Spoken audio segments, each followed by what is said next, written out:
The Pinehurst Community Center had never seen a crowd like this. Folding chairs packed with residents spilled into the hallway, local news vans idled in the parking lot, and someone had hung a banner reading "Free KRN" from the basketball hoop, though it was unclear if they meant free her from jail or free the neighborhood from Karen. 3 weeks after the ambulance incident, Karen sat at the defendant's table in her best courtroom attire, navy blazer, sensible heels, and the same pearl necklace she'd worn while committing arson. Her lawyer, a young public defender named Marcus Webb, looked like he'd rather be anywhere else on earth. "Your Honor," Webb began nervously, "my client's actions, while admittedly extreme, stem from years of frustration with community standards being ignored. She torched an ambulance." Judge Patricia Morse interrupted flatly, while paramedics were trying to save someone's life. Karen leaned forward in her chair. "If I may, Your Honor," the paramedics had already loaded Mrs. Henderson and could have easily repositioned their vehicle to comply with community standards. The judge stared at her for a long moment. "You think they should have moved a dying woman so you wouldn't have to look at improper parking?" "I think," Karen said, rising to her feet despite Webb's frantic gesturing, "that rules exist to protect property values, which protect everyone's investment in this community. When we make exceptions, even for emergencies, we create precedent for chaos." A murmur rippled through the packed courtroom. In the gallery, Karen spotted her neighbors. Dave Martinez, shaking his head, the Hendersons looking exhausted but alive thanks to the paramedics Karen had so dramatically inconvenienced, and dozens of other residents she'd cited, fined, and harassed over the years. But something unexpected caught her attention. In the back row sat a woman Karen didn't recognize, mid-50s, expensive suit, taking notes. Their eyes met, and the woman nodded slightly, as if they shared some secret understanding. Judge Morse continued the sentencing, but Karen found herself thinking about something she'd overheard in county lockup. Another inmate, serving time for insurance fraud, had mentioned how Pinehurst's property values had actually increased 15% over the past 6 years. 15%. Right around the time Karen had become HOA president. "Mrs. Pemberton," the judge was saying, "I'm sentencing you to 6 months in county jail, 2 years probation, and 1,500 hours of community service. Additionally, you're permanently barred from serving in any HOA capacity." The courtroom erupted. Some neighbors cheered, others gasped, but Karen barely heard them. Her mind was racing through calculations, insurance settlements, media attention, property values, and the strange woman in the back row who was now making her way toward the exit. As the bailiff approached with handcuffs, Karen made a decision that surprised everyone, including herself. "Your Honor, I request to address the court."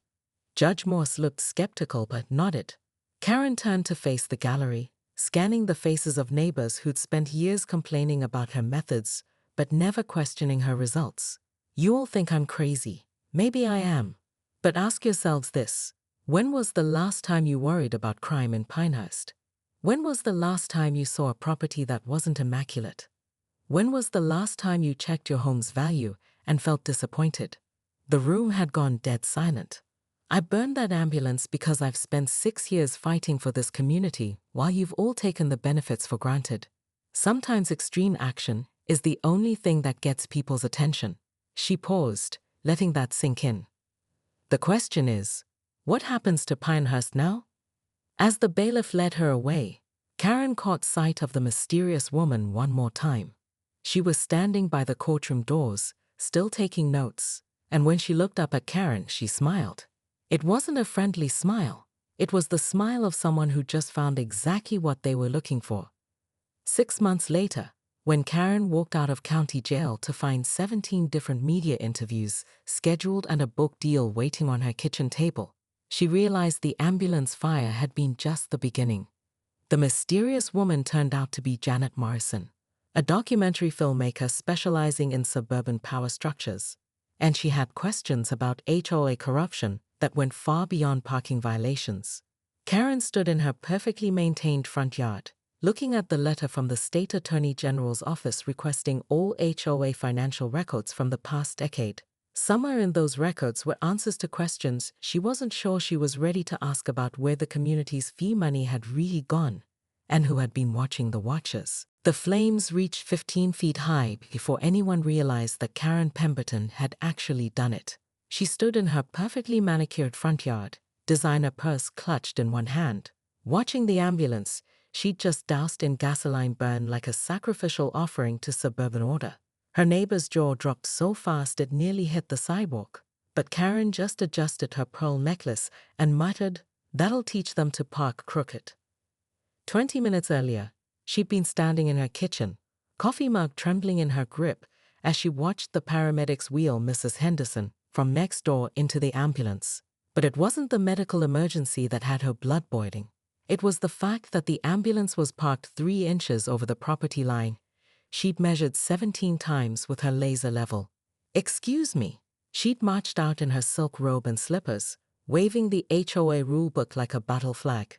Section 4.2.3 clearly states that emergency vehicles must maintain proper setback distances from property boundaries. The paramedic loading the stretcher had looked at her like she'd sprouted a second head. "Ma'am, we're trying to save your neighbor's life. That's no excuse for sloppy parking."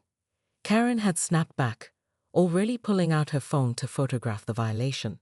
"I've been HOA president for 6 years, and standards are standards." Now, as the fire department sirens wailed in the distance, Karen felt a strange sense of vindication. She'd warned everyone what would happen if they didn't follow the rules. Sure, she'd never actually threatened to burn anything before, but desperate times called for desperate measures. "Karen, what the hell is wrong with you?" shouted Dave Martinez from across the street, running toward her with a garden hose. She pivoted toward him with the grace of a seasoned suburban warrior. "What's wrong with me? What's wrong with a community that thinks basic property standards are optional?" The flames reflected in her eyes, making her look like a well-dressed demon. "I've sent 43 violation notices this month alone. Mailboxes 2 inches too tall, Christmas lights up past January 2nd, garbage cans visible from the street on non-collection days."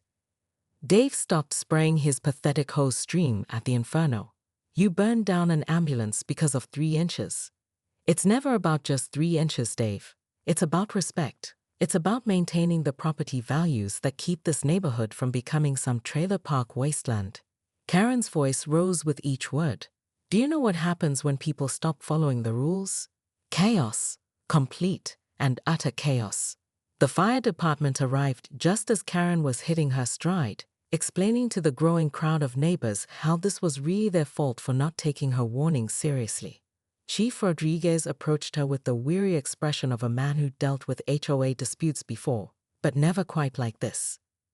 "Ma'am, I need you to step away from the vehicle," he said, gesturing toward the smoldering wreckage.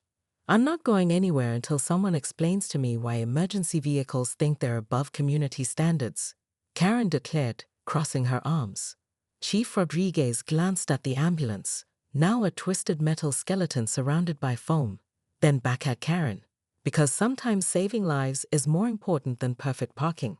"Says who?" Karen demanded. "Show me that in the county municipal code." As the crowd murmured and cell phones captured every moment of her defiance, Karen felt something she hadn't experienced in years: complete control. For once, everyone was listening to her. For once, the consequences of ignoring HOA regulations were visible, dramatic, and undeniable.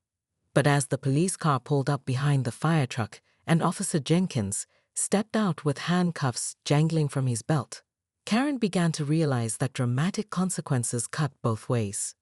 "Karen Pemberton," Jenkins called out, "you're under arrest for arson and destruction of public property."